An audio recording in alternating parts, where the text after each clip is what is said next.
எப்போவுமே வைக்கிற மீன் குழம்பு மாதிரி இல்லாமல் இந்த முறை மாற்றி ட்ரை பண்ணியிருக்கேன். அதுக்கு இந்த அளவுக்கு தேங்காய் எடுத்துக்கிட்டேன். 20 சின்ன வெங்காயம், 1 ஸ்பூன் ஜீரகம் இது 3யும் அரைச்சி பேஸ்ட்டாக எடுத்துக்கிட்டேன்.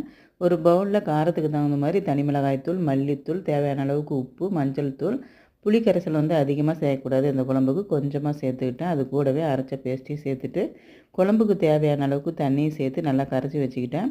ஒரு வாணலில் தேவையான அளவுக்கு எண்ணெய் ஊற்றிட்டு கடுகு வெந்தயம் போட்டு தாளிச்சு கூடவே கட் பண்ணி வச்சுருக்கிற பெரிய வெங்காயம் 1, 10 பல் பூண்டு, 2 பச்சை மிளகாய், கொஞ்சமாக கருவேப்பிலை, 2 தக்காளி பெரிய சைஸு இது எல்லாத்தையும் சேர்த்து வதக்கிக்கலாம். அதிகமாக வதங்க தேவையில்ல. இந்த அளவுக்கு வதங்கினாலே போதும்.